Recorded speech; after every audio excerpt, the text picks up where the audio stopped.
Hello and welcome to Talkin' Baseball. It's hot in the streets. It's July. Pitchers are yelling at their hitters. Two Texas teams sprinting the opposite way. Let's talk some ball.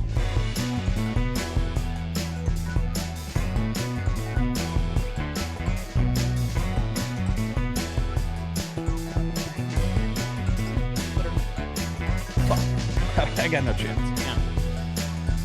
Hello and welcome to Talkin' Baseball. Presented to you by SeatGeek. People, it's July 4th. Maybe go to a game. I might be going. No real July 4th plans. Might try to sneak my way to see my Yanks versus the Reds in the big city. Code Talkin10.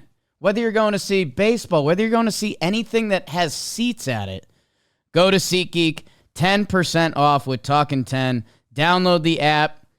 There's a link in the description. You guys already know. If you're getting seats, you want the geeks. These are the guys. Code Talkin10. Thank you to SeatGeek, our presenting sponsor. And I don't want to get the people too riled up, but we've got a fun new partner coming up later in the episode. Speaking of partners, Trevor Plouffe. Happy July 1st to you. How are you? July 1st, tough day for me. The juxtaposition of the first week of July is extremely, well, it's tough for me because today is the anniversary of my good friend Tyler Skaggs' death. Sorry. So not a great day, but I also love 4th of July. So it's like I get this like low today just to ride that high at the end of the week. So I don't know how it goes. I'm sure Tyler, looking down on us is like, bro, just like go have a good time. Yeah. And he's probably excited about our sponsor. Man, that's how I think about it now. Well, I'm sorry for that a little bit. It's okay. But, it's okay. Our thoughts with the Skaggs family. Are they still doing? They're doing some Skaggs Foundation stuff. Do we need to? Of course. Okay. I'm probably gonna go see his wife Carly tonight, and then they have an all-star game this weekend, which is awesome. They bring like high school seniors out and do a high school all-star game, which I usually coach. Can't do it this weekend, but we're good. Don't worry about it. Okay. I'm more of a celebration of life guy than a mourning guy. Okay. Well, yeah. We'll celebrate some ball this episode. I get in a completely different note. You mentioned we were at a cricket thing this weekend, the World Cup cricket finale, and we had like a booth set up. We were promoting our warehouse games and the ball and play. So it's me, the We Got Ice guys, Justin Pennick. And they were like, yeah, you guys are going to do some like trivia and giveaways and stuff. And we're going to have some warehouse games highlights. I'm like, yeah, sure. I'll knock it out of the park. Why not? I didn't know we were presenting it on the main stage. So there was a ton of people getting ready for the World Cup finale. Like the second most watched thing to the soccer World Cup is the cricket World Cup final. So think about this. A bunch of India fans wanting to watch the biggest game of their year. And an hour before the game, it's me, We Got Ice, and Pennick with warehouse game highlights. And I'm sitting there thinking like, hey, if this was a Yankees World Series game, the last thing I would want to see on stage is whatever the opposite baseball version of that is. But the people were very nice. We had a good time. But you know what? I think it was one of the first times that the We Got Ice guys saw me like a little nervous. The only time I'll get nervous is if I think I'm going to ruin someone else's time. And I was like, there's a chance I'm going to ruin these people's times. There's a chance that was like the worst part of their day. Yes. But and they won. So they won. I think it was that the was worst huge. Part of their yeah, day. we get we get an assist there. Like we're part of a good memory now.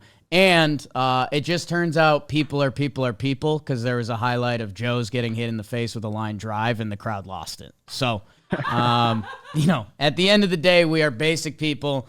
And at the end of the day, Trev, July 1, All-Star game in a couple weeks. Gunnar just announced he's in the Derby. We're going to be at the Derby, and we're doing our All-Star game event in Dallas. So if you're down there or you're going, make sure you get tickets. I think the VIPs sold out. Whoops. But come on through. It's going to be a good time if you're going to be down in Dallas. Let's just talk some ball at this point. American League Mondays. And man, I've never seen a diamond in the flesh. We'll never be Royals. That's what the guards are saying. They lost 3 out of 4 to the Royals. They'd been scuffling a little bit. They had a really tough schedule, but they take down their division rivals. Speaking of taking down, I hate to start here. Our guy Sticks, Tristan McKenzie, knocked around and sent down. Baseball comes at you fast, man. But on the other side of our friends, Vinnie Pasquantino, all he's been doing is driving in runs like the last 7 games or something. Cole Rygans, the only game that the Guardians won, they took him down. And I think you're going to hear about Seth Lugo this episode because he might be starting that All-Star game we just talked about. Kansas City Royals back at it. A rematch of last year's playoff series, the Texas Rangers and the Baltimore Orioles. Your stat about never getting swept in the regular season previously. Orioles, they take down the Rangers 3 out of 4. John Gray gets knocked around, but he says, well, yeah, I would have knocked around some of those pitches. Hey, Orioles fans in Heston Kjerstad, I'm over it. He's got one of those dumb power swings that it's like, wait, did he pop that up? No, it's a home run. He's in the mix. And watch out, Cedric Mullins with a couple good games. Along with, Albert Suarez is back, shutting people out. Sorry, we almost got away from that. Fun note on that last game, Wyatt Langford. How's your cycle for the kid? That's fun. And some guy named Derek Hill hit 2 homers. Rangers fans, tell us more about him. I'm not familiar with his game, but I want to be. Texas, are we floundering? See ya in a couple weeks. Twins take 2 out of 3 from the Seattle Mariners, who hosted last year's All-Star game. That first game goes to extras. We have the whole Mitch Haniger waved home and Carlos Santana with not the throw you're looking for. Logan Gilbert's 21 scoreless inning streak comes to an end, but Seattle wins that game because here come the Twins, babe. Luis Castillo, Joe Ryan, it kind of looks like what me and Trev look like in our outfits right now. Luis Castillo's getting a B's. Don't love that for him. How about the Minnesota Twins? Nice little road trip, Trev. 6-3 out on the West Coast. We can build on that. Joe Ryan, hot. The New York Yankees headed to the Great North to face off with the Toronto Blue Jays. They split 4 games, and every game was a blowout in either direction. Rodon gets knocked around. George Springer just went from one of the worst players in the game to one of the hottest games in here. You might hear about him in FUEGO. Stroman yells at the boys / Glaber, and the offense goes nuts. Thank you, Juan Soto.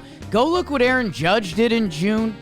And then we get another Blue Jay blowout, and then the Yanks finish it with one of their own. So, I don't know, not the prettiest baseball. If you're looking for pretty baseball, it's always Detroit and the Angels. The Angels going for the 4-game sweep. They don't get it. Detroit holds them off in that final game. Hey, 2 first names, first MLB start, Davis Daniel. Okay, young fella. 8 innings, 0 earned runs. A historic first start for a young ball player. I don't know. Luis Rengifo on a lot of teams' trade list. He had a couple big games in this series. Logan O'Hoppy's highlight reel is starting to become gross. The throw he made from his knees. Justin Henry Malloy. We love a hyphen, and we love a homer in that final game. Keep hitting, and we'll learn your name. San Diego Padres, they take 2 out of 3 from the Boston Red Sox. I've got Padres fans tagging me because I said, hey, get 5 games above 500, and they did in that second game, although they dropped back today as Waldron gets outpitched by Josh Winkowski. Padres won the first 2 in a blowout. Machado, Merrill, Kyle Higashioka breaking Padres catcher power hitting records. We love that for our king. The Nationals and Rays, 2 of America's teams. They played 3 games. The Rays win another series. Watch out, people. Zach Eflin with a big start. Taj Bradley has entered the chat with his 11 Ks over 5.2. Jose Siri does not give a fuck. He hit 2 homers, though, in that first game. Isak Paredes, all he does is mash. And the series everyone was talking about, Rockies, White Sox. 14 innings on getaway day. That's tough, Pop. And we're the people that like baseball. Drew Thorpe, great start. Paul DeYoung, where will he be playing in a couple weeks? And you know when I can get Michael Tolia's 2 stolen bases in the mix, I will. That's just tough. That's just tough. That's what happened in the American League. God, I need those standings. It's a big AL. Hey, Brenton Doyle had some nice catches in that series, bro. God, he can go get it. You leave my rocks alone. You're taking them, huh? No. Okay. Okay. I want Ryan McMahon. Yeah, I every want to team. be Ryan McMahon. Every That's team it. does. Do you want the standings? Need it. Need it. Need it. What'd you just do? The American League? You did. Come on. It's Monday. Come on. We're going to start out east. Yeah, finally.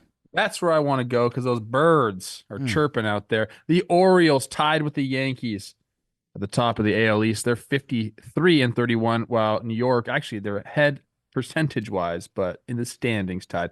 54-32 for the Yanks. The Red Sox, okay. Padres are hot. It's all right, people. 44-39. The Rays, 42-42.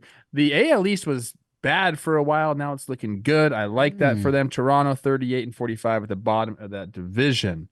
In the Central, Cleveland, still a firm hold, Jake, on the division. 6 games above the Twins. They're 52-30, excuse me. The Twins, 47-37, 10 games over 5. The Royals, 47-39, 1 game behind the Twins. And the Tigers, 38-46. White Sox, 24-62. Quick check. That is the worst record in all of baseball. That's insane what's happening in Chicago. And then out west, some would say it's the best coast. Seattle, still maintaining their division lead. 3.5 games over Houston. That looks like it's shrinking and going to be gone soon. No offense. We're both rocking our Seattle All-Star gear. Seattle's 47-39, 3.5 games above Houston, who's now 1 game over 500 at 42-41. The Rangers, what's happening, people? 38-46, only a game and a half above those Angels, who got on a little heater there. People are chirping me. 36-47. And the A's, 30-56 in the wild card. Right now, Baltimore and New York are tied for the division lead and the top wild card spot. Minnesota with a 1-game lead on the second wild card spot, and Kansas City is sitting in the third wild card spot with Boston a game and a half behind them. Houston 3.5 out. Tampa 4 games out, and then everybody else kind of stinks. And those are the standings in the American League. Thank you, Trevor. Are you shocked at the Angels? Is that what you got shocked there? Yeah, man. Texas Rangers, it feels like a week ago they were in the same boat as Houston. Like, all right, guys, almost at the halfway point, kick into gear and you're still going to be okay. Houston is kicked into gear, and I don't know. When I look at those standings, I currently have them catching Seattle. Like, sorry, Mariners fans, but I've seen it too many times. You guys saw it happen last year. And then Seattle hasn't won the division since 2001. The Texas Rangers, when you see they're 1 loss away from the Los Angeles Angels of Anaheim, that's pretty eye-opening. I mean, the Angels just went on like a 6-game winning streak. They're on a little bit of a heater, lost that last game, but yes, it is. It's not a great place to be if you're the defending champs. I'll say that. I forgot on another screen I opened. I was really excited to see Chris Rose interview Stephen Kwan on Chris Rose rotation, just because I know how he's very happy. Know how happy that makes him. Yes, and I forgot it was playing. Let's stay with Orioles and Rangers really quick, because I'm kind of more so blown away by the Rangers and the John Gray quote. I liked it a lot. Because I don't think it was shots fired. I think he was just trying to say, like, hey, man, I didn't have my goods today. I put pitches out there that should have got hit. But I don't know. I guess I wasn't even prepped for this because I'm just doing a head tilt. Like, I think we expected the Texas Rangers to join the party, and I don't know. Obviously, they dealt with a lot of injuries and some underperformances from some guys. The offense really hasn't clicked. Now they're without Corey Seager. I don't know. Do we have an update on him? He got hit in the wrist. He got hit in the wrist, and again, if we're starting to put things in the Texas bucket here, the X-rays came back negative for Seager. He'll be reevaluated on Sunday. I guess so. I don't know. We don't have any updates on that just yet. This is also interesting for them because Josh Jung was supposed to come back. Now he's getting reevaluated. Probably won't be back until after the All-Star break. I mean, that's your left side of the infield. Although Josh Smith has been really good for them, one of their better hitters all year. You know, those are the guys you count on. White Langford's finally getting hot for them. He was struggling all year. Carter's been struggling. They needed a lot of things to go right.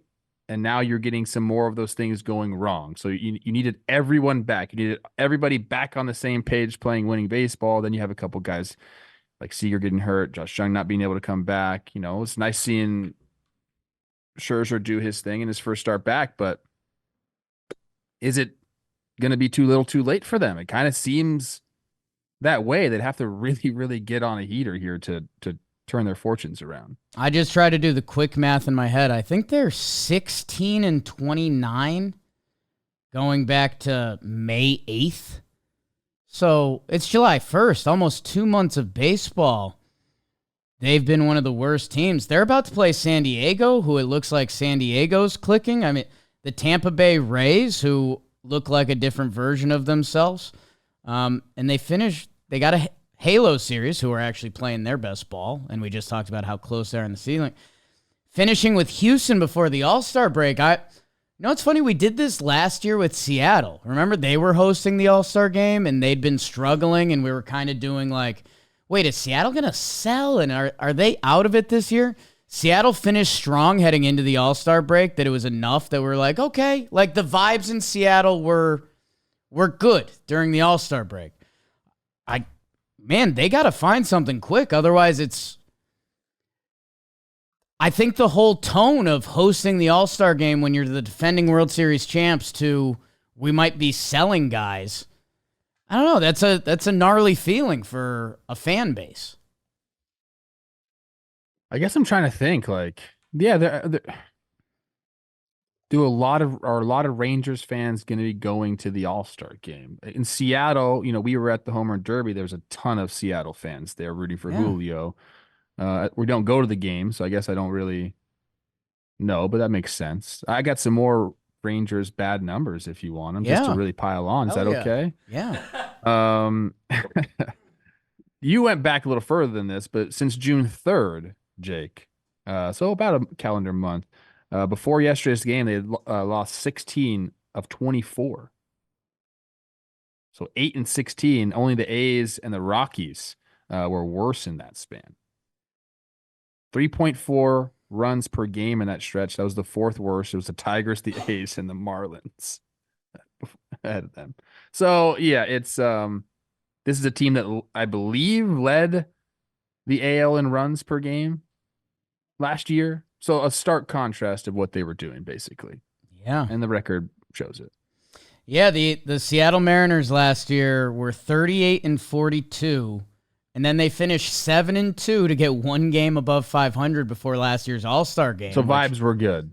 Vibes were good. So yeah, I'm interested to see with Texas, and I guess on the other side of it, the Baltimore Orioles, like you talked about, Corbin Burns, 7 innings, 1 earned run, barely gets mentioned because that's almost the expected.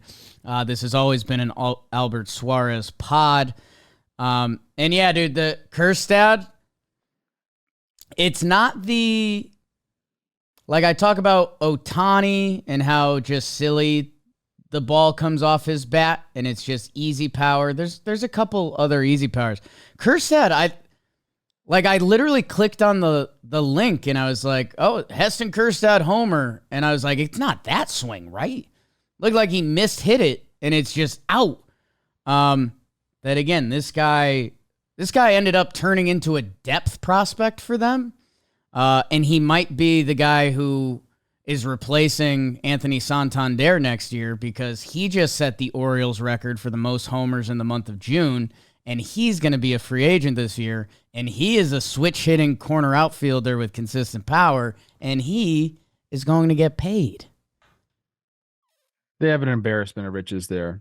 They really do. And, everyone talks about the guys they have in AAA and what are they going to do with the deadline with those guys. You typically when you have a log jam, you have a team like this, you look to make improvements at the big league level. We'll see, man. Cade Povich, Max Fried Light. Is that what you called him before the show? Yeah, they've got a little copy and paste to them. God. And the Orioles, they just played 29 games in 30 days, and I know BBD was looking at this for the Yankees. The Yankees just had one of their heavy game schedules that they have a lot of off days the rest of the way. And I don't know, that's something that's pretty important to the team in resetting your bullpen and just, I don't know, having a stable mentality going through the season. I believe you're only allowed to play 17 in a row nowadays. Might even be 13 days in a row. Although 17 makes more sense in the numbers you just gave me. You have to have an off day. Yeah, I think as far as properly scheduled, but things can get messed up by rainouts and mutual off days get taken away. Okay. So I don't know what if any specific circumstance happened to the Orioles, but that could have been 14 in a row than 17 in a row or something. More Rangers rain. Sometimes you need rain to wake up a little bit, to get the plants a-rising, if you will. Or don't. They were 17 games over 500 at this point in 2023. Yeah, they crushed last year, and we were almost ignorant to it because it was new, and we're like, Bruce Bochy, hot. I don't think we said that. I think we said that. I think that was said. Giant head.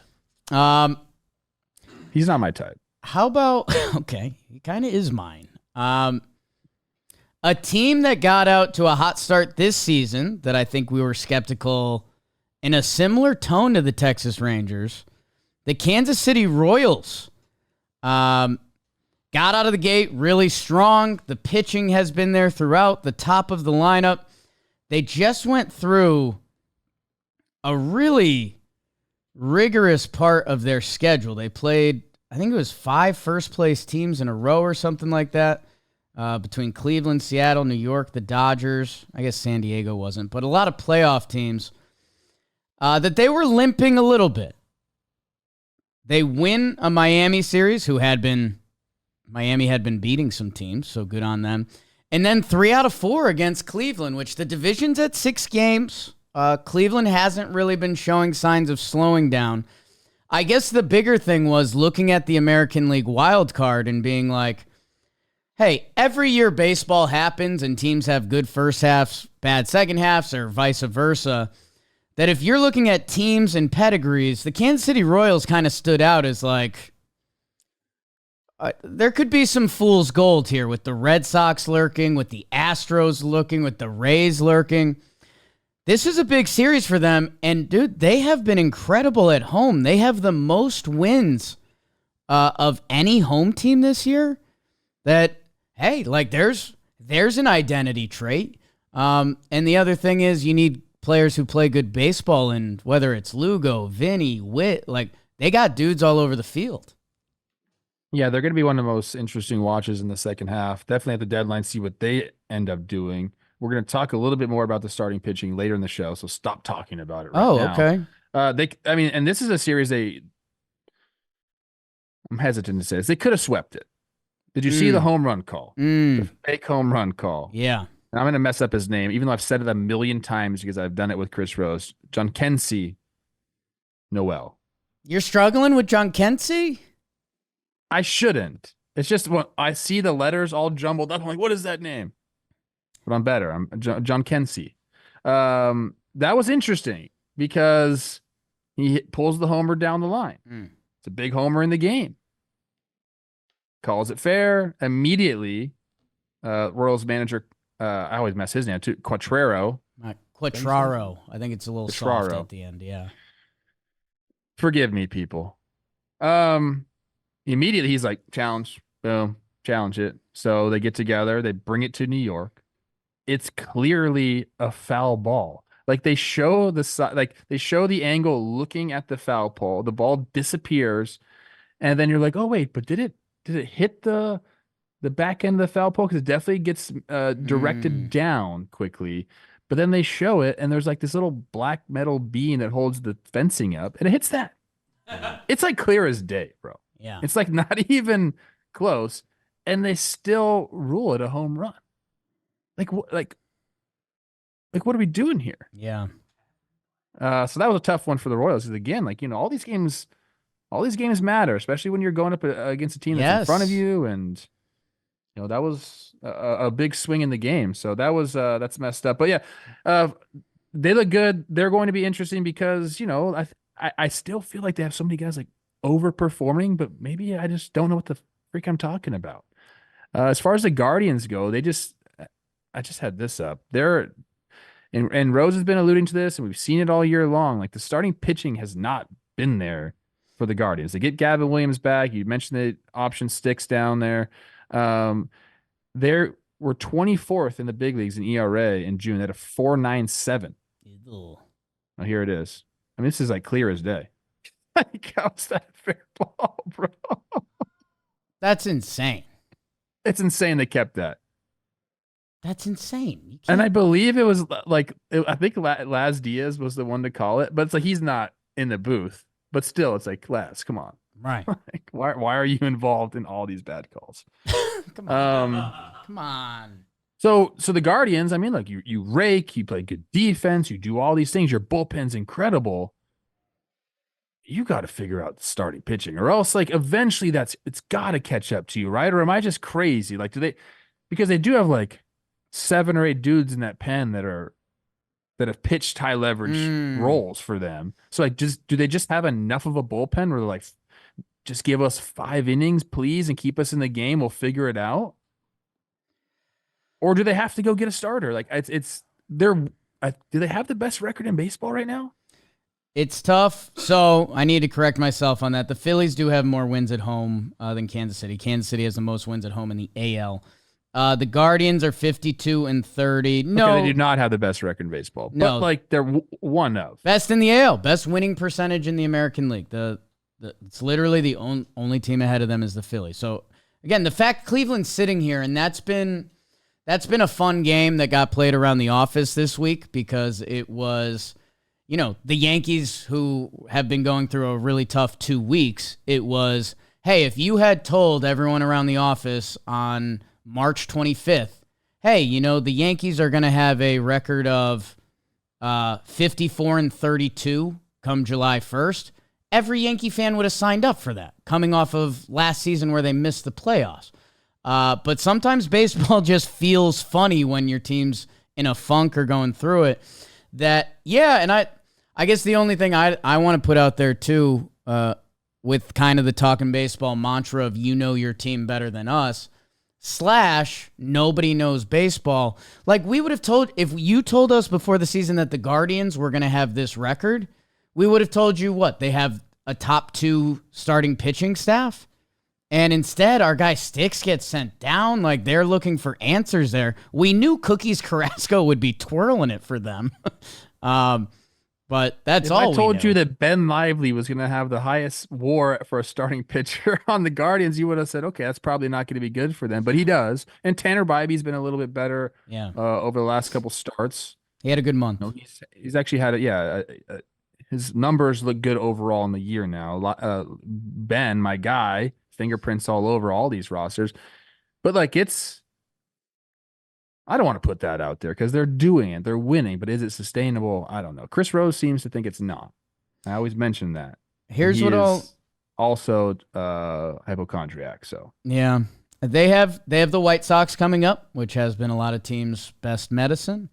And then just like a funky finish. They're finishing with San Francisco, Detroit, and Tampa. That if you're Cleveland, I've talked about this pre-All-Star break stretch where you can kind of change the tone of your first half and the start of your second half. Don't limp in, Cleveland. Like, I don't want to be in Dallas, Texas at our event and, their division lead is down to 3 or 2.5 or something like that. Because that changes your whole second half. Good on Kansas City. I think we're both talking about them a little bit more coming up. So we can keep it grooving and shaking. Do you have any Twin stuff? I'd rather not, but I know you'd like to. Jorge Polanco back for the Mariners. Because he had a nice hit against them. This is great. I know that I'm hesitant to kind of like give them a ton of praise, but the offense has been really good. I mean, Correa is like him going has been, I think, the biggest. Well, Buxton is probably the biggest reason why they had this 6-3 road trip. He's been really hot, and he's like been kind of like down the bottom of the lineup, like hitting 7th and usually. Is this his first hot stretch this year? Like hot? I think he was okay. This is his hottest stretch for sure. Okay. And I think I don't know when I said this, but I had a conversation with him about this after they played Colorado home. I was there, and he just was like, "Man, I just can't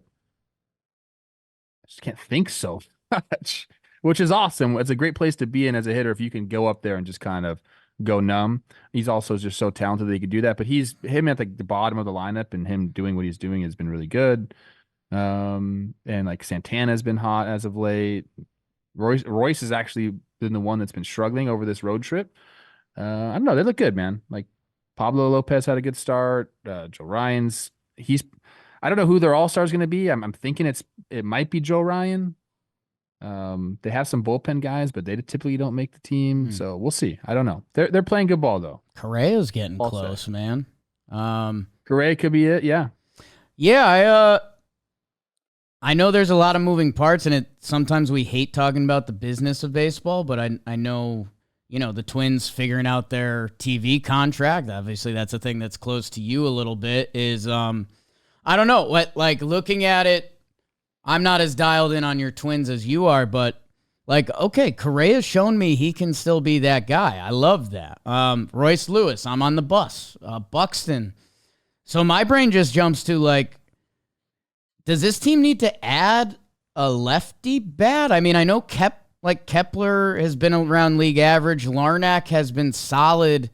I guess that's just where my brain jumps to, but it doesn't feel like a need, but it feels like a World Series move, but that's kind of not what the Twins are known for. Sorry. They've been talking about, bringing in a bat. But Jose Miranda has been good. So they need someone at first base essentially. But Jose Miranda's kind of forced himself into the lineup. He's been really good.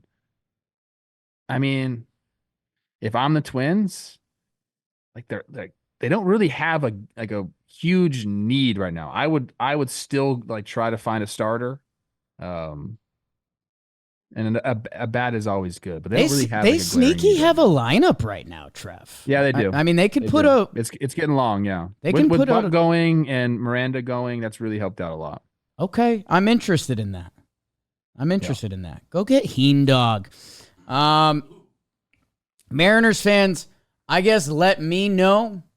Are you guys as nervous about where Houston is in the standings as the general fans are? Because they are coming. They lost 7 or I guess 8 of the last 11 games now. They've only scored how many runs did they score in that last game? So they scored 36 runs in the last 11 games. That's not what you need right there. But that's what we always talk about with Seattle. It's more the same, man. Seattle has the Baltimore Orioles coming up. Castillo struggled as of late as well. Yeah. Before Sunday start, he was 1-3 with a 6.75 over his last 4 starts. Hey, everything I said about Cleveland, Seattle, let's not look back at June 18th when it was 44-31, and then we look at the All-Star standings and it's yee. I think the only other, Padres Boston, it's a deep AL today.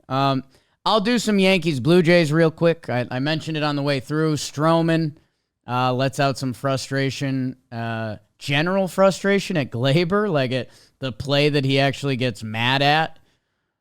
Glaber was kind of fine on. It was a pretty routine It was going to be a tight double play. Volpe, is a high chopper. Volpe gets it to Glaber. Glaber plays fairly nonchalant, but it was a solid turn. Like it was a B plus, A minus turn. Like Statcast, I didn't even know they measured this, but they measured it as like a above average transfer. I thought it was smooth, but Vladdy beats it out.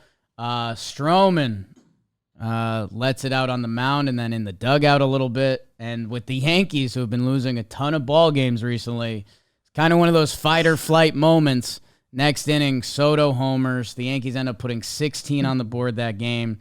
And then Glaber homered after that, right? Glaber homers in that game, which, that's a nice moment between him and Judge, and him and Stroman, kind of. And then Garrett Cole comes out in the final game, and he has a nice start while the offense goes again. Dude, Judge's OPS has been sitting in 1.1 for a while. He's been 1.3ing since the end of April. The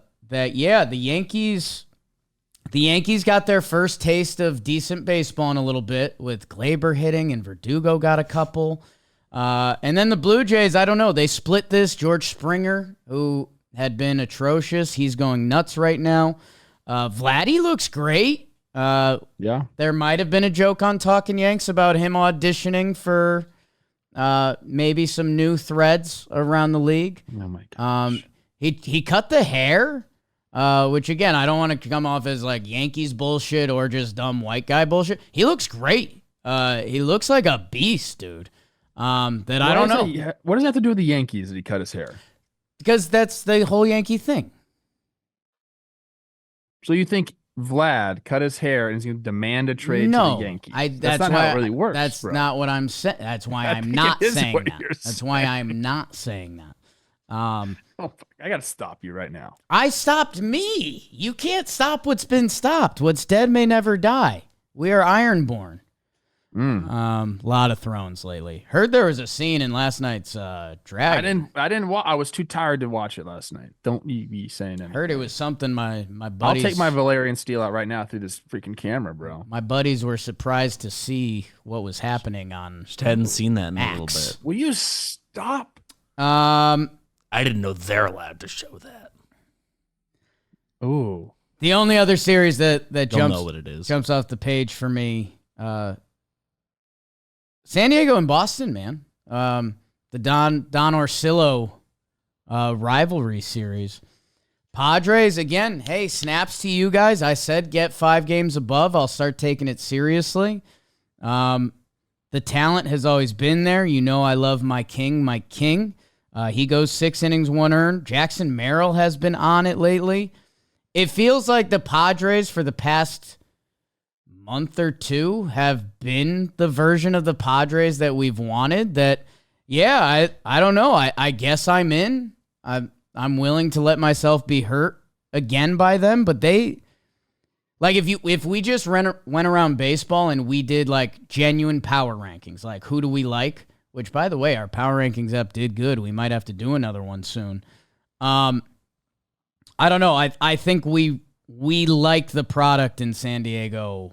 We like it a lot. Yeah, Machado's been a big reason for that. He's been absolutely tearing the cover off the ball. Then I think this is my favorite quote of the year. You guys know that I'm a Real Bros of Simi Valley fan. Yeah. We had a quote that was very reminiscent of that from Jackson Merrill. So he grew up a Red Sox fan. He had a homer on Friday. Quote, probably the dopest moment of my baseball career. Yeah. We need to work on some adjectives with you. That's all right. Disagree. We can do that. Disagree. Because you know why I just imagine going like this. You know why he can say that? He's leading the Padres in WAR. Not you, Tatis. Not you, Manny. Not Cronenworth. Not Ha-Sung Kim. Not Profar. Jackson Merrill, the kid. There's some other cool stuff. The Padres have been great. I think they've won 9 of 11. Getting fired up. I like that. This is a team that needs to play all fired up and feisty and doing all that stuff. They're fun to watch. The Red Sox are fine and also fun to watch. And I'm still big on the Red Sox. But one of the other cool stories was Matt Waldron pitching there. And apparently he had a chat 3 years ago with Tim Wakefield. They spoke on like a Zoom call. And, gets to pitch where Tim Wakefield pitched. Yeah. Pretty cool. That's like, that's a small group of guys that throw knuckleballs. It's a tight group. It's a community. And for him to be able to go pitch there, that's awesome. He's a Padres pitching in Fenway. So it was awesome. That's cool to see. That's just cool vibes, if you will. Padres had won 9 out of 10 before losing that final game to the Red Sox. And I mean, Boston, you guys, if you've been keeping tabs this season, you guys kind of know they've been getting pitching. Devers has been doing it. I know we bring him up because I think it's another name that we get intimidated by. But while you're Abreu, man, an 811 OPS for a young ball player, that guy's a stud. Rafaela's been crushing the ball lately. Last 14 games, 392, 426, 529. Oh, yeah. 314 overall in June. So, and how about this? Here's a stat. Only Jackson Merrill has more RBI from a rookie than Rafaela. He's got 41, Jackson Merrill 42. Or that was going into Sunday's game, excuse me. 2 of the best rookies in baseball. Who had them on their bingo card? I guess the Jacksons, all 3 Jacksons. Yeah, that was talked about. That was discussed. And Jackson Holiday is just still in AAA. Beebs, quick Jackson Holiday numbers check for us, please. Time for our monthly Norfolk Tides update. Other series, White Sox, Rockies. 14 on getaway day. 14 on getaway day. I mentioned Brent Doyle, a couple nice catches to keep the game going. So you're like stoked if you're a Rocky, but then you're also like, bro, we got to get out of here, bro. You can just let Brent and chill. He already got the Gold Glove. You don't want to talk Rays Nats? I mean, that has your fingerprints. I know. And Jose Siri, 2-homer day on that first game. I kind of hit like what I wanted on the way through, like Taj Bradley, 11 Ks in 5.2. He's really, really good over his last 5 starts, I believe. It's been my go-to statement on the Rays. Sure, there's still some ugly numbers, like their win differential is ugly. The names in their winning box scores have changed a lot. That it makes me, I don't know, excited and nervous for their second half. Going into Sunday's game, so here it is. Taj Bradley has given up 4 earned runs. I'm doing math now. This is tough. Oh, God. In his last 29 innings pitched. Yum. It's happening. Yum. Don't yuck my yum. BBD, the Tides? Jackson Holiday has an 895 OPS for the season in AAA. Since going back down, it's an 847 OPS. All right, it's good. It's fine.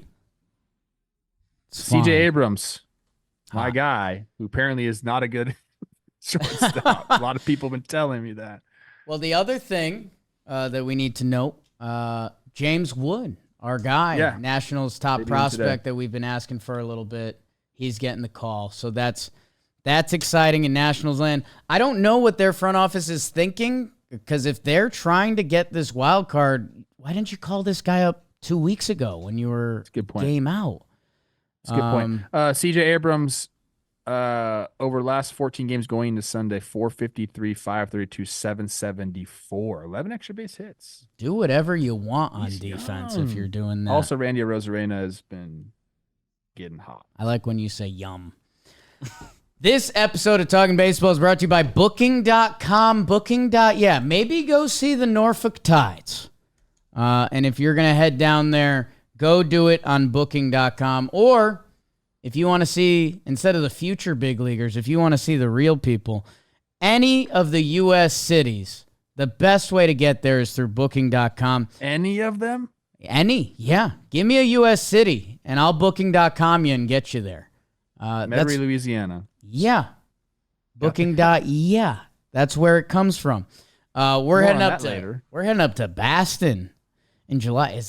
When is that, BBD? Are you on that? I don't think I'm on that. God I think I'm separately going to Boston that weekend. Oh, and that's why BBD's staying at his. Booking.com. That's why he's at his not family-friendly hotels. But Booking.com has all of it covered, depending what you're looking for your summer travel this MLB season.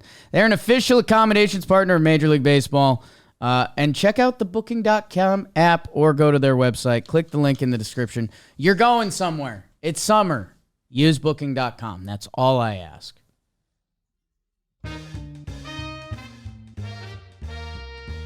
In your National League, how about the San Francisco Giants? They're not dead yet. They take 2 out of 3 from the Dodgers, which that hasn't been too much recent Dodgers Gigantes baseball. But Brett Wisely with the walk-off 2-run homer off of Blake trying to eat my shorts, man. The game the Dodgers win. They put up a crooked number in the 11th to win 14-7. Yikes. But the Giants, they get to James Paxton. We always love when we can talk about Elliot Ramos. I always get it kind of wrong. Jorge Soler, you know I love that, and you know Trev loves Matty Chapman. Giants Elliot Ramos. keep themselves alive. Here's fun.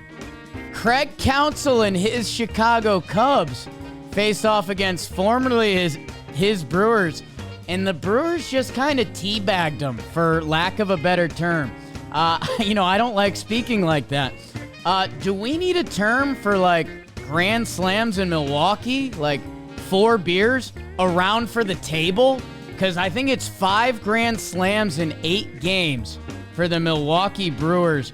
And Freddie Peralta with a good start. 7 innings, 1 earned run on that final day. Justin Steele is yelling at the lads in the dugout, even though Ian Happ homers in that second game. Whoops. Brewers, they beat the Cubs, man. And this series is kind of symbolic of both teams' first halves. IMO.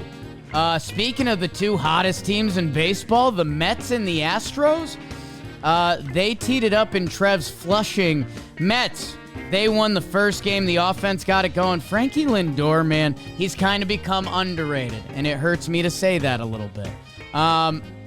The Astros come back.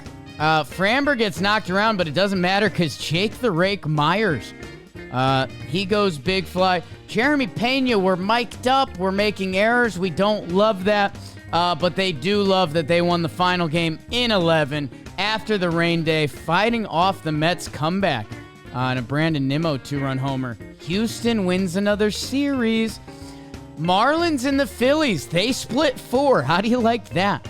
Man, our guy Cristopher Sanchez, he keeps growing on and off the field.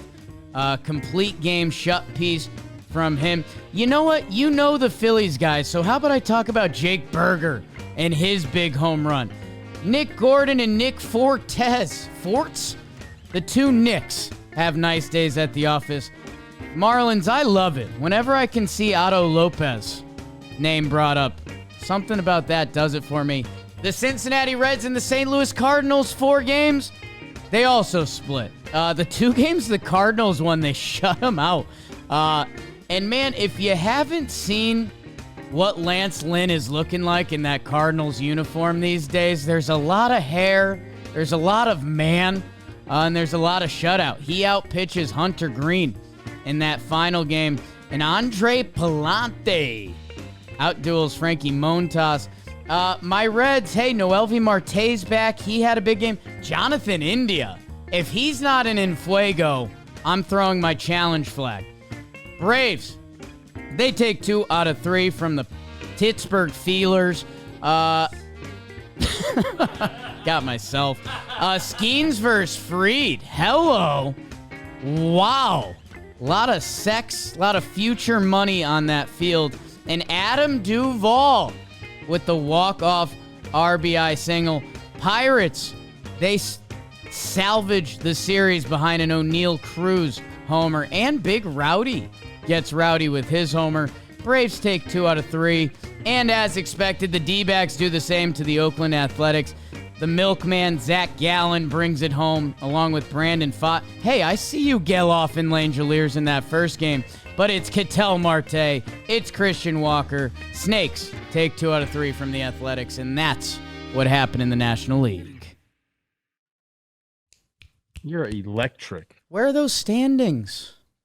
I'm on the Baseball Reference homepage. Who pops up? Jesse Crane. My guy. Your guy. That makes me very, very happy. Canadian? I do have the standings. What's that? Is he Canadian? He is not Canadian, but maybe he has. Oh, he is Canadian. Wow. He's like, he went to high school in Colorado. Okay, so he's knockoff Canadian. Yeah, he's like, I don't know. Gotcha. Fake Canadian. I do have the standings. Now you got me on Jesse Crane's Baseball Reference page. And because it's Monday, I'm starting out east. Philadelphia Phillies best record in baseball, 55-29. The Atlanta Braves, 8 games back. They're 46-36. And those are the only 2 teams, Jake, above 500 in the AL East. The Mets sitting at 40-41. The Nationals at 39-44. And then you have the Marlins down there. They've been winning some games as of late, 30-54, only 25 games back.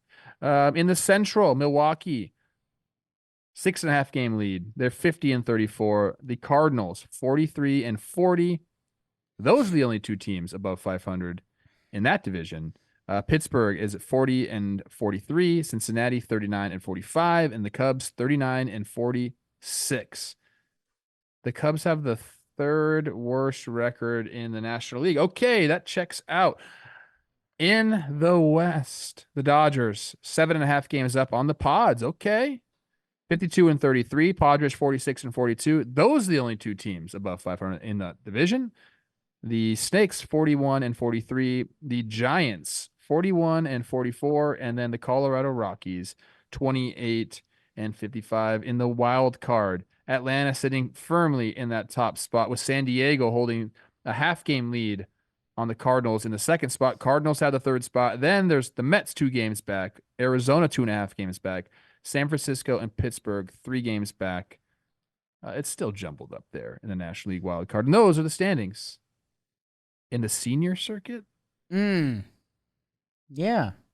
Yeah, I think that's what they call it. Yum. Yummy. Speaking of yummy, Okay. for me, it's Pat Murphy. Oh, I don't know. I caught some of the post-game interview after they won that final game, and that was a guy who was feeling pretty good about where him and his brew crew are at. Part of that is Jackson Chourio joins the Grand Slam party, and by the way, he's having a nice little 3-week stretch, which, remember the Brewers offense that was going insane? He was like the worst hitter on the team during that time period. If he kicks into gear, like that should change how you're feeling about your brew crew. But yeah, man, I don't know. Things are hot in Chicago. Justin Steele's yelling at the boys to focus it up a little bit. And this series, I said it on the way through, it just felt like it encompassed each team's first half of the season. Cubs got a hit. The counsel after the game had just like this sullen, just sad press conference. That's basically the only thing he could say was, we just need to score runs. Like, we got to score runs, essentially. It's kind of been the MO of the season. But I agree. This is what's the record now between these 2 teams? Because they face off quite a bit as of late. I'm gonna go get it right now. Okay. It's been all Brewers. I do know that. Let me see real quick. So Milwaukee against the Cubs. Oh, I guess it hasn't been 6-4. Okay. I thought it was a little bit more than that. But yeah, the Brewers have been hot, hitting grand slams. Yelly had a great Instagram post about, hey man, I tried my best. I just hit a regular homer. Yeah. Like, I did everything I could. Sorry. That's when you know times are good. Yes, when you can joke about stuff like that. Hendricks actually, coming to the last game, he had been really good in June after getting kicked out of the rotation. So, like, I guess Cubs, you could look towards that. I mean, the pitching hasn't been the problem for them at all. But to get Hendricks back looking good, I know the start wasn't great for him in Milwaukee. At least that's something you could like say, okay, this is nice. But yeah, it's been the offense for the Cubs, man. Man, Kyle Hendricks. feel like we're gonna see him on a new team. I don't know. He's been a lifelong Cubby. But there's a lot of contending teams that are looking for just a little bit of starting pitching that you wonder. So he's been going back and forth. He made 2 starts prior to the Sunday start in June. He had a 1.27 ERA in the 5 appearances. He started lowering his changeup usage. Started throwing his curveball a lot more. Is the highest curve usage in his career. He threw 1 4-seamer over his 100 pitches against the Giants, and that's the lowest 4-seam usage of his career. So, this is another good stat. I got some good Hendricks stats up. 95.9% of his pitches thrown, Jake. That's almost all of them. Yeah. In June have been below 90 miles per hour. Yeah. He lives there. He lives there. Get him. He does. No, I'll stop before Cubs fans get mad. Hey, the 5 Grand Slams. Terang, June 22nd. Our guy Reeser Hoskins, Monday. Jake Bowers, Wednesday. Jackson Trio, Friday. And Bryce Terang today. Remember how fun Slam Diego was? Just because the words worked out really well. Yeah. But when you have this energy, now every time the bases get loaded, everyone starts looking around in a good way. Like that. You start to expect it. Dude, baseball's so contagious, dude. It's insane. It's insane. Where's your data to back that up? Yeah. Yes. My data point that I'll point to is the Brewers currently. And go look at every Yankee at-bat for 2 weeks before Juan Soto homer, and then look at all the at-bats after Juan Soto homered. The monkey came off their back, and they were playing ball again, and vibes are good. The Brewers, once you make this a thing, like that's where I was trying to think of a creative something with like 4 beers, and maybe it's a round for the table, because like that's what the Brewers are doing right now. Let's get another. That, Jake. Let's get another. I love when someone buys a round for the table. I'm like, yes. That's probably a good you and me overlap. I'm a big buy the first round guy. Just because, so you just set the precedent. Hey, I bought mine, then you're done for the rest of the day. Just because, like, hey, if the night, I don't know where the night's going, but hey, first round, it's here. I've done my part. Let's see what happens the rest of the way. I'm a big sneak my card, like go to the bathroom and sneak my card to the waiter, and then all of a sudden the bill's already paid, and everyone's like, what? Wait, Trev did that? I'm like, no, guys, that's so cool. God, fucking bonus, baby. I want to do 12 series losses in their past 14 for the Cubbies. That's a problem. What are they gonna do? I mean, I think they're 4 games back of a wild card spot, so they're not like it's right. All is lost. But when you have the 3rd worst record, 5 games back of the last wild card spot. Well, that's you gotta jump 6 or 7 teams to get there. That's the problem. You can't just look at that number and say we're 5 games back. It's like, well, these other teams are closer than you, and they're not all going to go on some slide while you go on a winning streak, and then you got to get on a winning streak. Hey, the calendar just changed. If you remember last year, they got hot enough to not trade Belly. That was the thing. It ended up kind of not paying off. But, I think that what could end up being a good thing for baseball, the trade deadline and everything in general, like as of a week ago, that number was 3 games back, which any baseball team sees 3 games back. And you believe in September if you're 3 games back.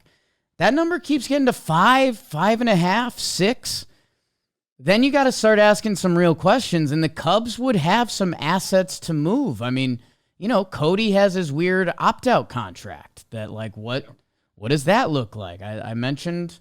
I don't think they do have a lot of people to move because this is like their team. Like they built this team. Now you can say Bellinger.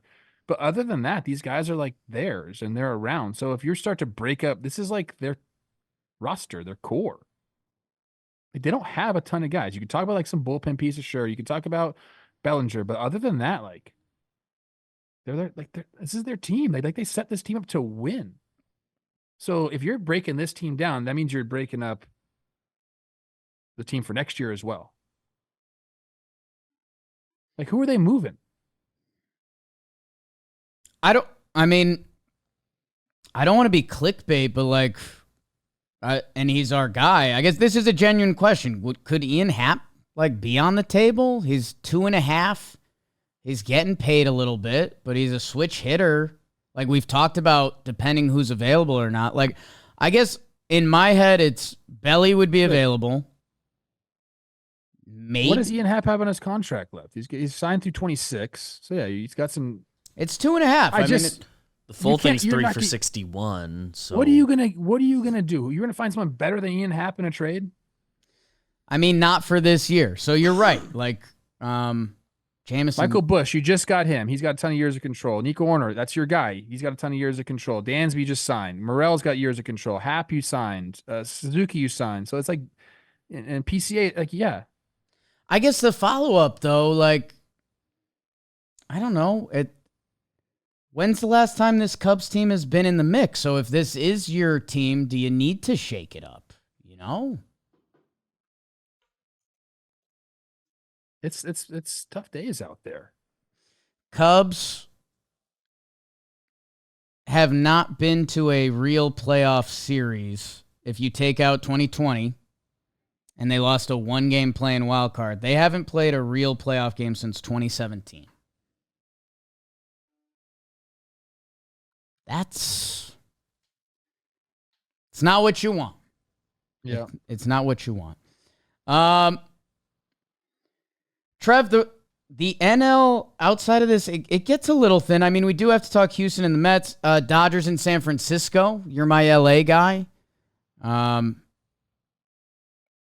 don't. Interesting series. I mean, look, this is always a rivalry series. A Giants still doing the thing where they have 3 starters. So they had a couple opener, like bullpen days in a row. Right. They keep having to navigate that. It's very tough. I believe they have a bunch of guys who lead the big leagues in appearances because their bullpen has just been used so much.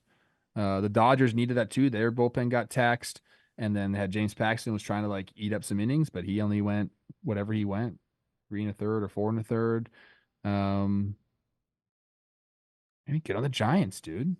Every recap, I'm learning a new Giants player. Spencer Bivens gets 5 innings in that final game. Who is the handsome boy from last series? Oh, he had a fun name. Let me get in the there. Guy with a fun name. Giants. He had some like beautiful curls, like I do. Great eyes. Hayden Birdsong. Hayden Birdsong.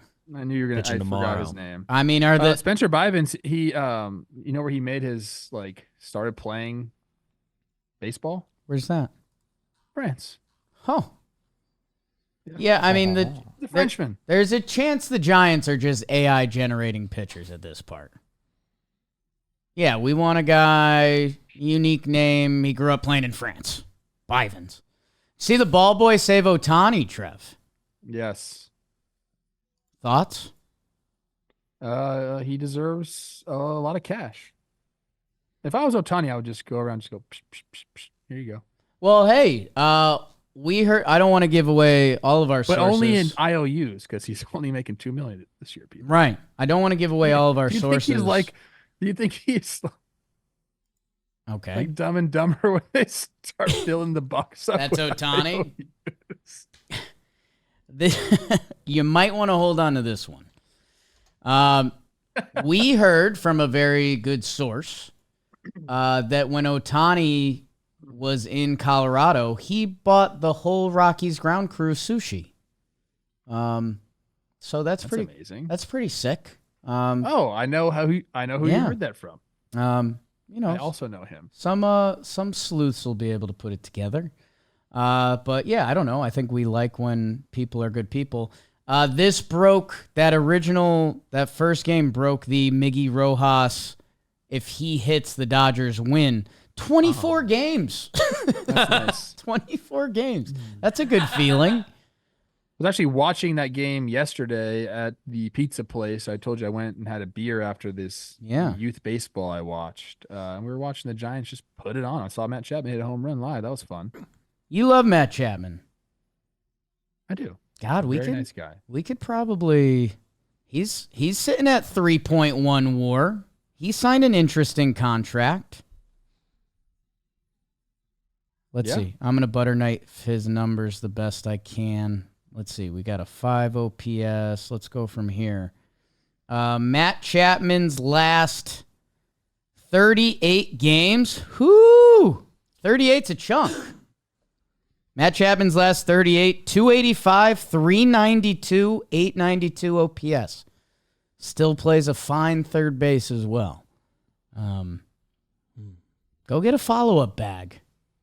This is an incredible note on our sheet. Okay. The Giants allowed 7 runs in the 11th.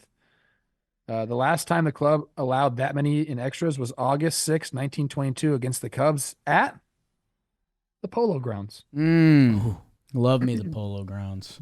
Something else Anytime the you can Giants bring up the Polo Grounds, it's fun. Yeah. Something else the Giants did this series that stuck out. Moved Jorge Soler to lead off. Yeah. Like that? Yeah. Big man.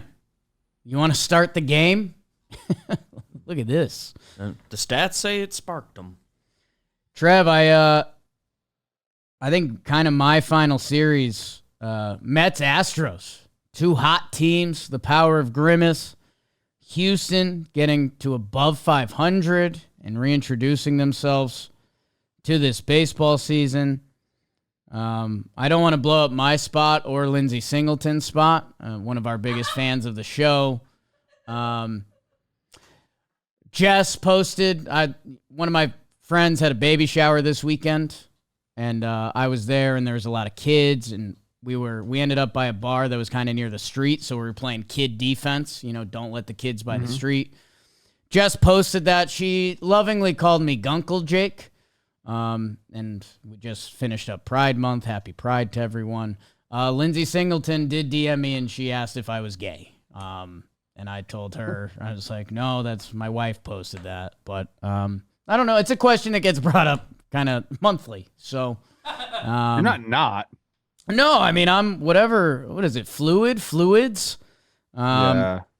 You do love some fluids. So if you have anything on this series, you're more than welcome. This is the 2 best teams in June. Yeah. Going at it. And they split the first 2 games. So the Astros actually ended up with the best record in June as they won the last game.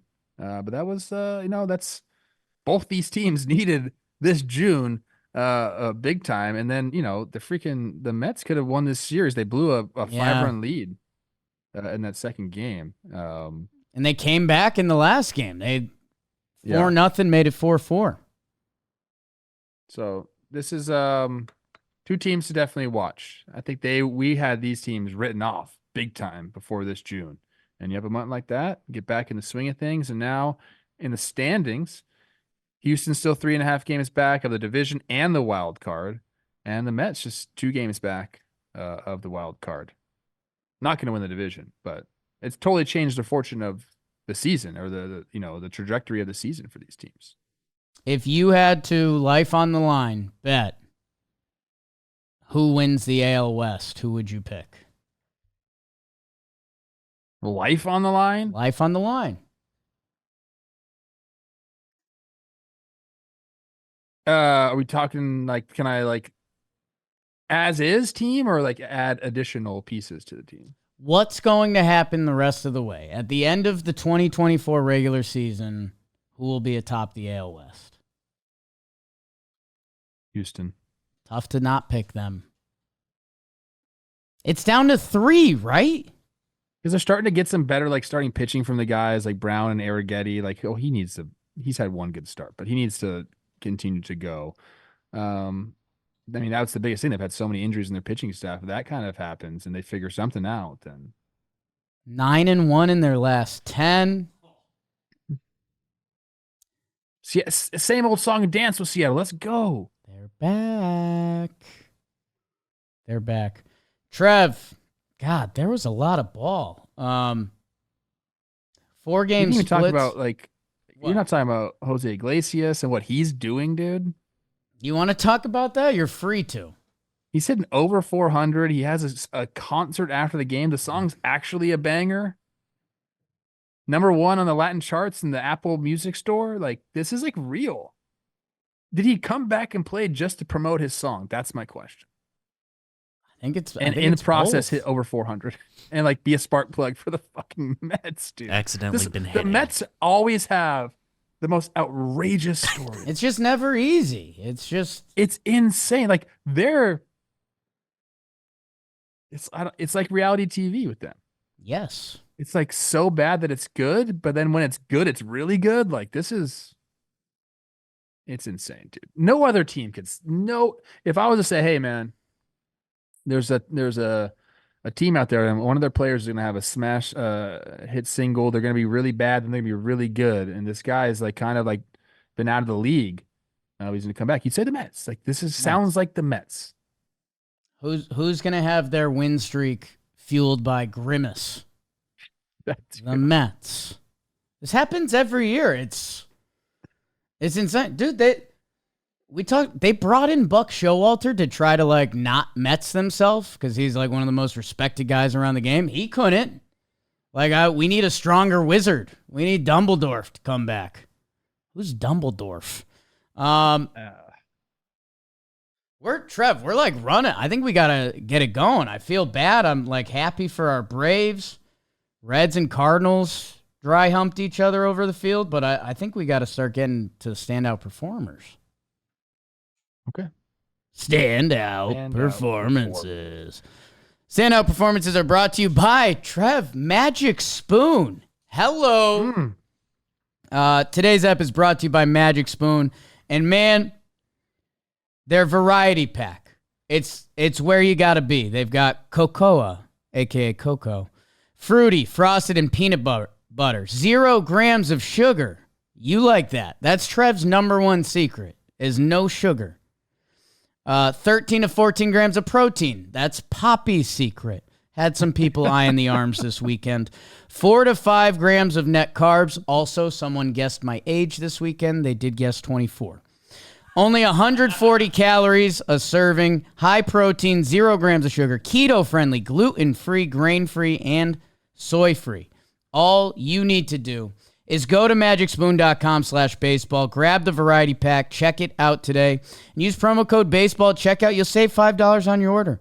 And they've got their 100% happiness guarantee. You're not going to find that a lot of other places on this fine earth. So if you don't like it, they'll refund your money, no questions asked. Magicspoon.com/baseball. Use the code baseball, save $5. Click the link in the description. We love ourselves some Magic Spoon around the John Boy Media office. Trev, who is your standout? Well, I'm going with Miguel Rojas, and he went 3 for 5, 4 runs driven. You kind of just stole it from me there at the end, talking about his streak. But I wanted to go in, and let me get these numbers up real quick. You know, Mookie Betts goes out on June 16th. And, you know, hey, what's going on? What are we going to do? We're going to make a trade. Is Willie Adames going to come play shortstop? Is Bo Bichette going to come over there? Meanwhile, Miggy Rojas is like, nah, dude, I got it. Since June 16th, he started to play every single day. 40 at-bats, 14 hits. He's hitting 350, 386, 450 for the 836 OPS while playing good defense. He's like, guys, I got it. Yeah. And when Mookie comes back, move his ass to second base. I got it. I think that might happen. If he continues to hit like that, has a serviceable bat, doesn't even have to have an 836 OPS, but a guy that can put good at-bats together, which he can, play shortstop. Like, I don't know if Mookie comes back and plays short. I don't think he goes back to the outfield. I think he might move over to second base. There's a lot of things they can do. But having Miguel Rojas on this team, worst teammate ever, right? That's what we heard. It's not. It's not true. Heard that from one source. We heard from a lot of other sources he's like the best guy in the league. $5 million team option for next year. Early reporting by me. Dodgers might be snagging that. On the year, 297, 344, 446 for the 790 OPS. Man. Yeah, I think that's the surprising part. Like Miggy Rose had a couple seasons where the contact has been there, but there's a little pop behind it right now. A lot of doubles. Good on him. And yeah, I also, Talking Baseball listeners may remember this. I was big Willie Adames to the Dodgers. In my head, it made sense. Our socials team posted a clip of me saying that. And Miguel Rojas just replied to that and said, we're good.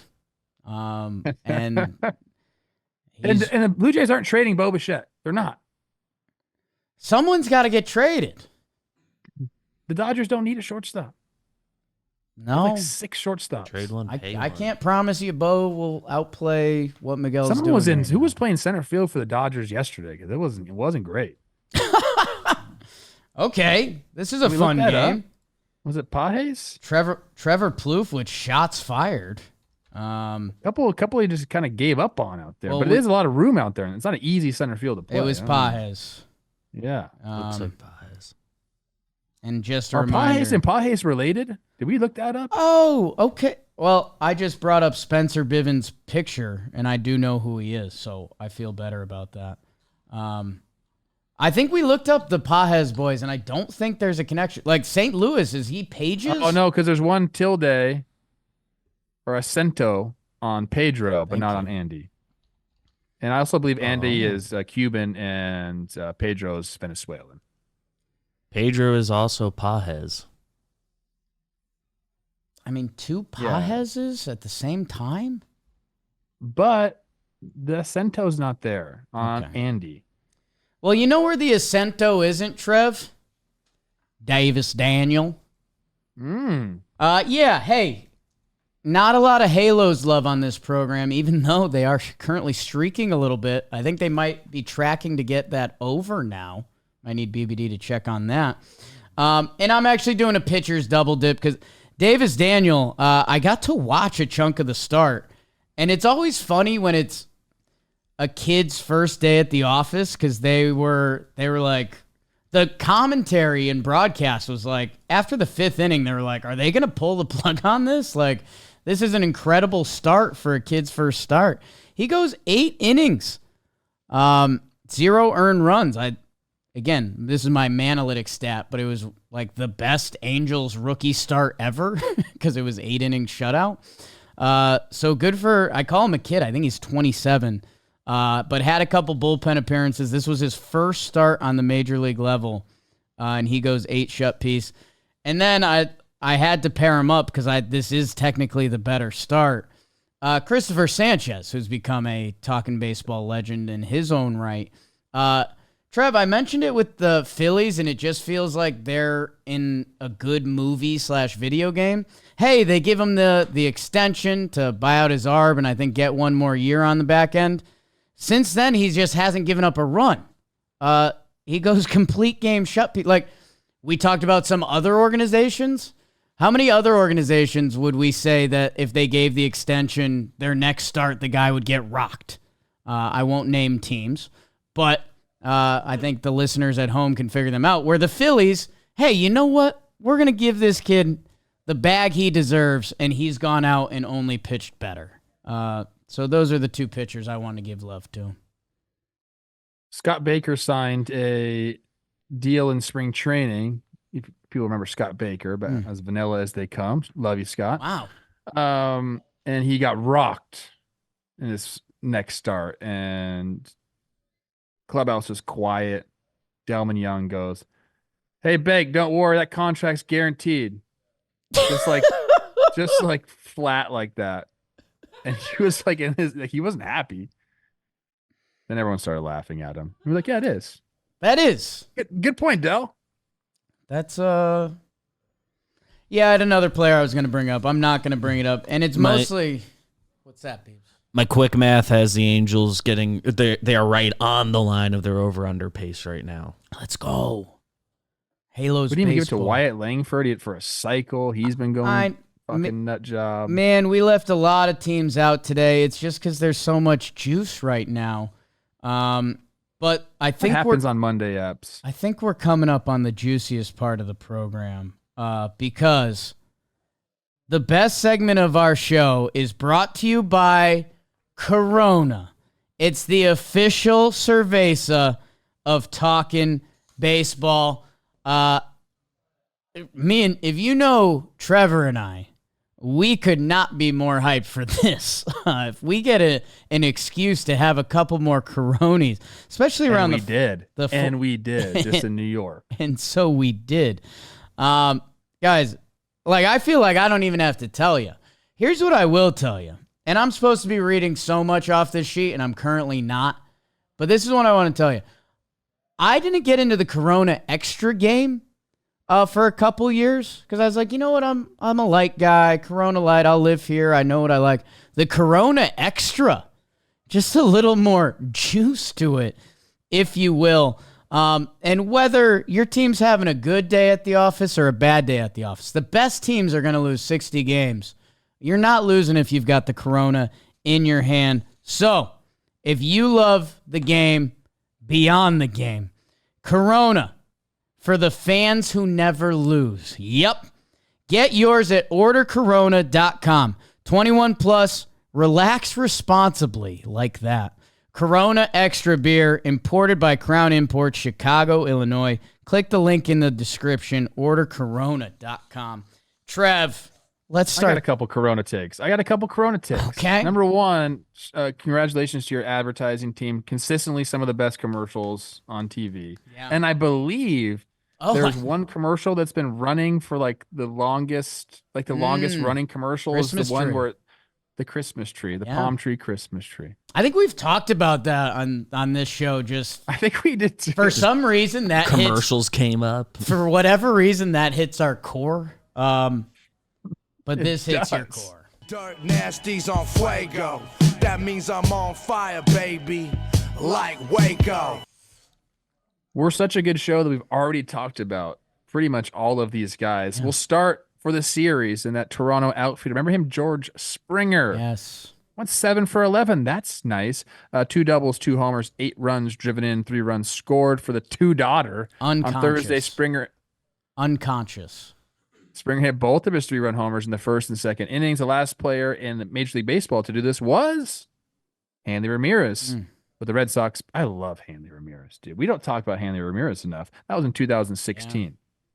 One of the sweeter swings that I loved and still do love Hanley Ramirez. Okay. Baltimore outfielder Heston Kjerstad, 5 for 8, a double, 2 homers, 8 runs driven in for the 2-tour. How about Jackson Merrill? Talked about him as well. Jackson, 7 for, he should be on the Orioles. 7 for 14. That's a 500 average. 2 doubles, 2 homers, 5 runs driven in. He's hit 9 homers in June, which ties Ryan Schmimpf for the most homers by a Padres rookie in a month. Nice note right there. For the week, Jake and Beavers, it's that bad man, Kyle Higashioka. Went 6 for 17, 2 doubles, 3 homers, 10 runs driven in. Over the last week, his 10 runs driven in are the most in the National League. He also, that homer he hit as a grand slam, was a big fly on top of that building and left. Byron Buxton mentioned him. Oh, my goodness. Buck Daddy. The Buck truck. Oh, the chain down. Give me the horn. 8 for 19, 2 doubles, 3 homers, 9 runs driven in. Over the last week, he's boosted his average from 238 to 260 and his OPS from 672 to 769. Matt Chappie, my guy, stole my job. Still love him. That's how you know he's cool. 10 for 26, 2 doubles, 3 homers, 9 runs driven in for the 1.2. Even stole a base, by the way. Jonathan India is on this twice, so I don't know how to do this. I think this is a first. I think this is a first. Dalton maybe was watching House of Dragons while doing this. We'll just go for the week. Dalton didn't touch Jonathan India. I made sure we got our guy. Oh, double. Okay, so this is a BBD double. Daily double. Let's go for the week. 14 for 26. In the week, 10 doubles. Speaking of doubles, 5 runs driven in. And then for the 2 weeks, he's 22 for 48. 12 doubles, a homer, 6 runs driven in for the 1.2. We spoke about Vladdy, the haircut, the juice, kind of getting down. He sparked the Yankees season because he ran that hard 90. 19 for 52, 365 average, 5 doubles, 6 homers, 20 freaking runs driven in. He's recorded multi-RBI games in 6 straight, which set a new franchise record. That's the best type of hitting you can do right there. And then we got a couple pitchers to end this off. How about Milwaukee's starting pitcher? Freddie Peralta, our guy. 3 games started, 18 innings pitched, 9 hits, 3 earned runs, 22 Ks for the 1.5 ERA and the .83 WHIP. And then Tanner Scott, I feel like he's on this every freaking. He's been in Fuego all year long. Whose team will he be pitching for? 8 games started, or excuse me, games pitched. 1-0, 4 saves, 8 innings pitched in those games, only 4 hits, no earned runs. That's a 0 ERA. So that's kind of what you want. That is what you want. And that's in Fuego. Brought to you by Corona. Corona Extra, baby. Yeah, we really did catch everyone on the way through. Good on us. Besides Tanner Scott, which hopefully he could be pitching for your team very soon. Probably just got to give up a couple middle prospects. Jonathan India has been going absolutely bonkers. Doubles machine. I'm happy for him. That's a doubles number. Marte came back. We didn't talk about that either. He had a nice game. Who's that? Marte. Yeah, Marte had one. I think the rest of the series wasn't there. Beebs, I texted the Heston Kjerstad homer that has me frustrated with his power. Because he's a boy. He gets jammed on a cutter and it's just out. Yeah, jammed on that to deep right center. It's inside. He like doesn't get the fat part of the bat on it. Freaking lettuce. Oh, dude, the black batting gloves right there. That he's wearing that uni nice. I like when you say BGs. So if you could do that, yeah, you're right. That's their City Connects, right? Yeah, those are nice. Not bad. Baltimore's got it going on. What doesn't have it going on is the IL segment, brought to you by Jake. Placed on the IL, outfielder Will Brennan for Cleveland. He's one of their AI-generated outfielders. The young Prince, Tyro Estrada, and his old uncle, Wilmer Flores, they both hit the IL for San Francisco.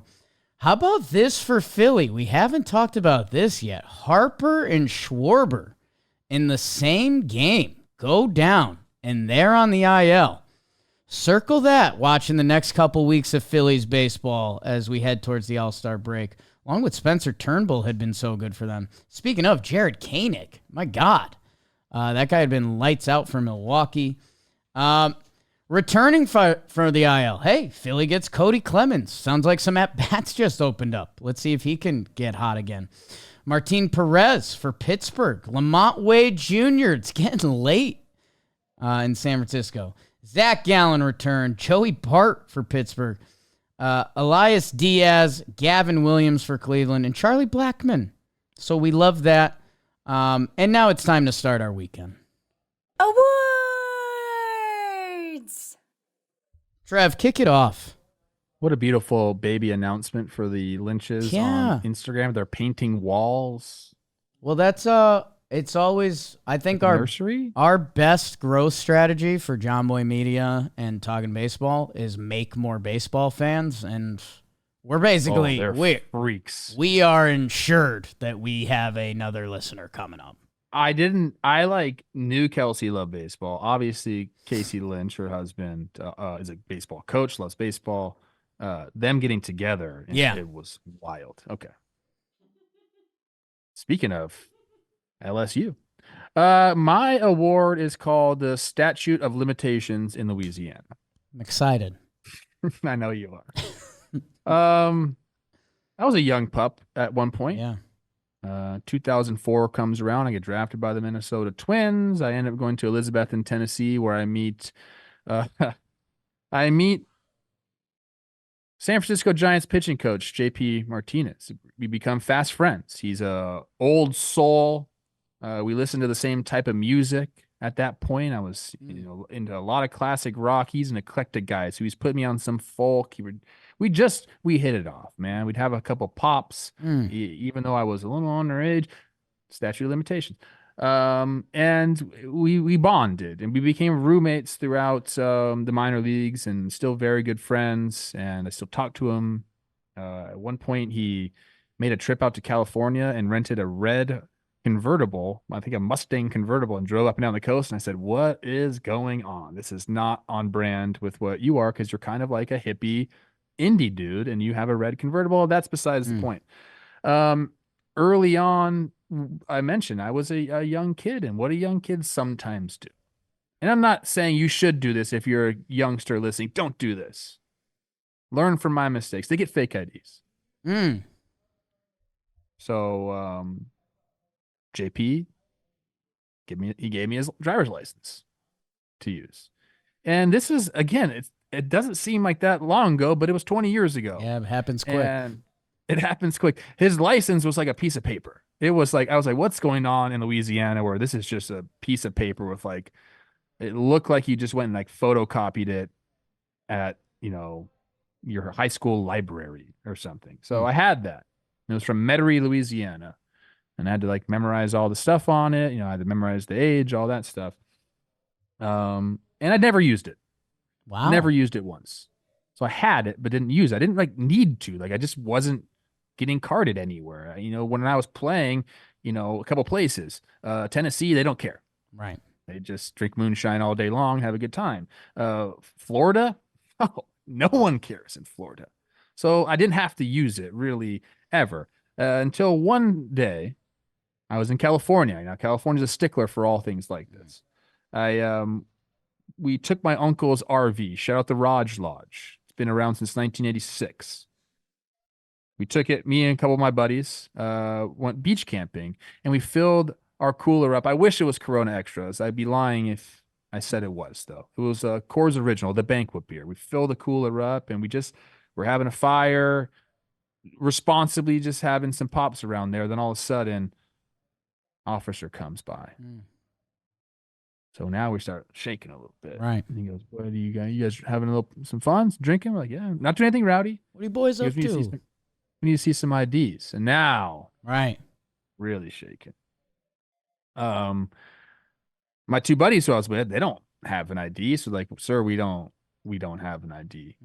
And he goes, "What about you?" And I start thinking, Yeah. I do have one.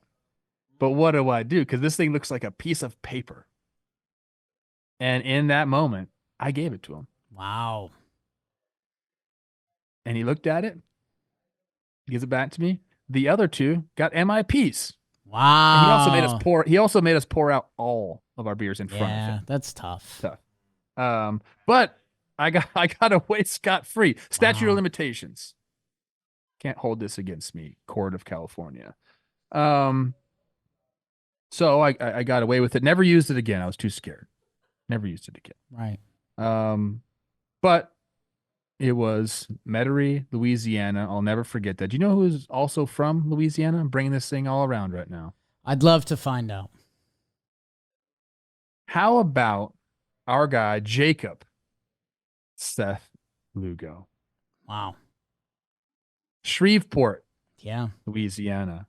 Went to Parkway High School in Bossier City, Louisiana. Then he went to Centenary College of Louisiana. This guy is Louisiana through and through. I could have used his ID if we time traveled, and I think he's younger than me, so that doesn't make any sense. This guy's been on a heater, and we've talked about him from time to time, but I don't think we've talked about him enough. Jake, he's had 18 starts. 14 of them have been quality starts.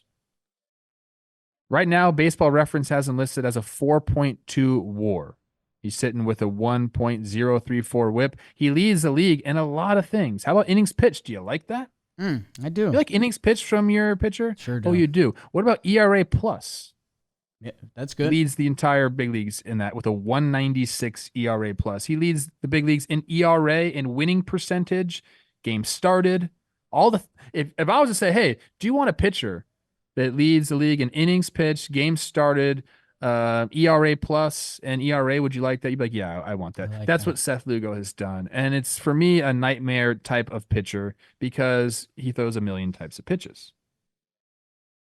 Throws his four-seamer 24% of the time, his sinker 20% of the time, his curveball 16.7, his slider 10.7, his slurve 10%, changeup 8%, cutter 7%, and throws a sweeper, which is probably just not even real, but 4% of the time. 8 pitches, Jake. 8 freaking pitches? Nothing over 24%? That's a hitter's nightmare. So he comes to Kansas City. He's had some good years with other organizations, with the Mets, comes to Kansas City, solidifies the rotation. You got Cole Reagans there doing his thing. But Seth Lugo, I don't want to say out of nowhere, but kind of out of nowhere being the guy. And we keep waiting for the ball to drop. I think that's the way you use that saying.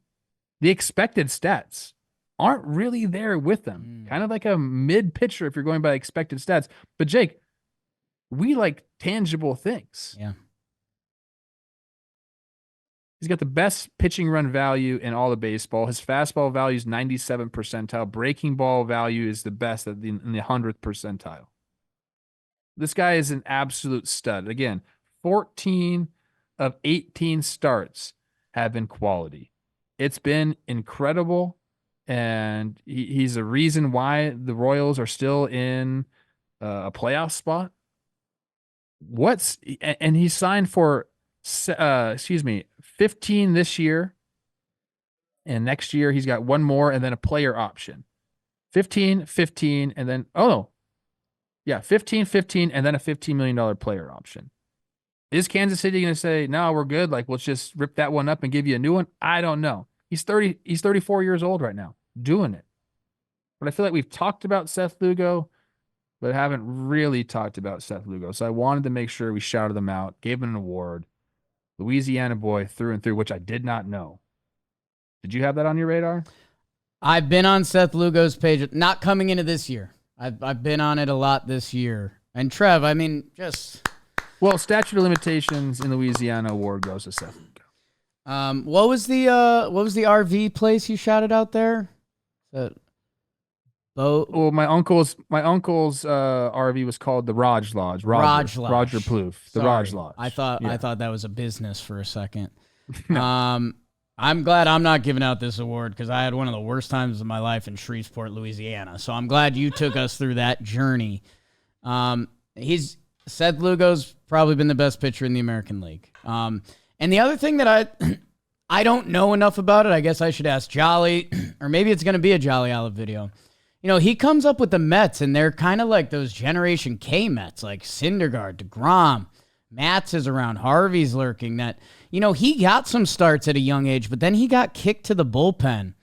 And he had some swingman starts and stuff like that, but he was a valuable bullpen asset. And for me, I just wonder, you know, how many days was Seth Lugo in that bullpen being like, I think I'm a pretty good starting pitcher.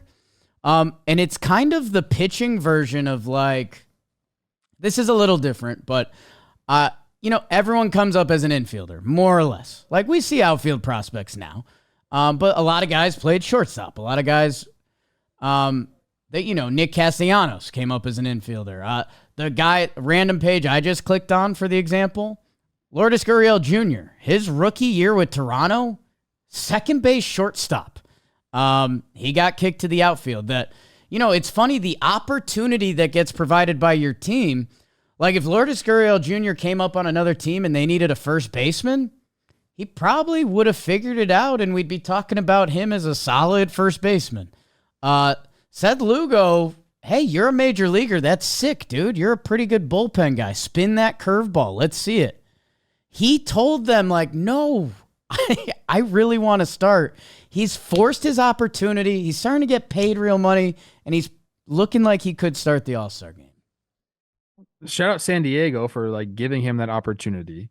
Yeah. He's been in 319 games in his career. He's only started 82 of those games. He's finished 66. He's almost finished more the same amount that he started. He's been incredible, man. Like at that age to just kind of like turn your entire career around, you love that. Good on him for when he hit free agency at 32, 33 years old. He told teams, I want to start. And again, I hope it starts a trend. We talked about it with Jordan Hicks. We talked about it with a couple other guys like, hey, Ronaldo Lopez. If that arm is built up and that, you know, that's Jakey Medic kicking in. I mean, what Crochet's doing is almost so scary that I think we don't talk about it because it's like, hey, take it easy on my guy. My king. You convince the Padres to give you $7.5 million. Say I can be, and that's kind of like that's a newish trend. Reliever turn starter. Yeah. It's a newish trend. You convince them to give you 7.5. You go out and do your thing there through 26 starts. You pitch a full season, and then you guarantee yourself $45 million. It's not bad. Not bad, especially in Louisiana, bro. You could. Do a lot in Louisiana. we got Gators, we got everything. Does he talk like that though? I don't think so. I don't think so either. I don't know. No idea what Too his much time in the voice big is like. city. Think about that. Yeah, right. Louisiana got to the big city. Lost a lot of money in Shreveport. The roulette table was not bouncing the right way. Trev, incredible award. I think some people loved it. I think some people blocked our program forever. I won't help it. I guess I'll try to be high and tight. I'm going to give out the Steak in the Morning award. I'll do long story short because we're running kind of long, and I may have told this on here before. We did have a roommate in college for a little bit that was an alcoholic, and he's straightened things out. He's on a really good path. We're happy for him. But one night he pulled an all-night bender overnight. Just that, kind of scary look in his eye. And he woke up. And so we had a bunch of guys in our house. We had guys going to class. We had guys who were working at the time. Like one of our buddies was interning at a law firm. So I don't know. It's 8 a.m. There's a bunch of guys in the house getting ready, pretending to be real humans. And that, our drinking roommate, he's like, yeah, I'll make breakfast and try to blend in. And it was like, dude, you are not blending in right now. You are very much standing out. That he made eggs and he had like a leftover steak from the night before. And he was like, yeah, just grilling up some steak and eggs. Our buddy walked by and like looking at the scene, like, what's going on? And he just goes, steak in the morning. And he stormed out the door. It was really powerful. Know who's been having steaks in the morning and at night and whenever he wants them? It's a Kansas City award show. Vinnie Pasquantino, our guy, 7 straight games with an RBI. Yo. The numbers for the last 2 months, again, he had a weird injury and missed a ton of time last year. First month came out of the gates a little slow. He's been basically an 800 OPS guy for the past 2 months. And hey, sometimes we like some basic traditional stuff in baseball. If you're at first base, you better be driving people in. And Pasquatch has 1, 2, 3, 4, 5, 6, 7. 7 straight games driving in runs. Sometimes we get worried when we get biased because we know these guys too well. And everyone might know my Vinnie P story, but he's an awesome dude. Thinks Chris Rose is cool. He's been a big part of Kansas City having a strong start to their season. And not to bring it full circle, you know where he went to college? I don't. Old Dominion, Justin Verlander, little bit of a sneaky baseball school. You know where Old Dominion University is? Louisiana? Norfolk, Virginia. Oh, I was like, it's not in Louisiana, but I thought you were going to do it. No, that wasn't as full circle. So yeah, shout out to my guy, Vinnie P. A lot of stakes for him lately.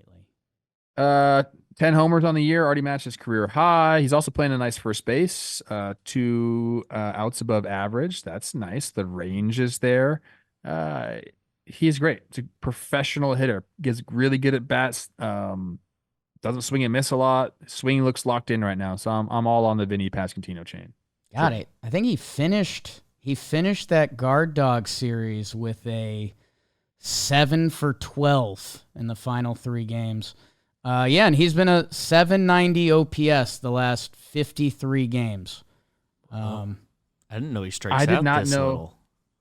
Yeah, I did not know where you were going with this because you put steak in the morning on the sheet, and under it was Aroldis Chapman sets the record for the most Ks in Major League history by a left-hander reliever.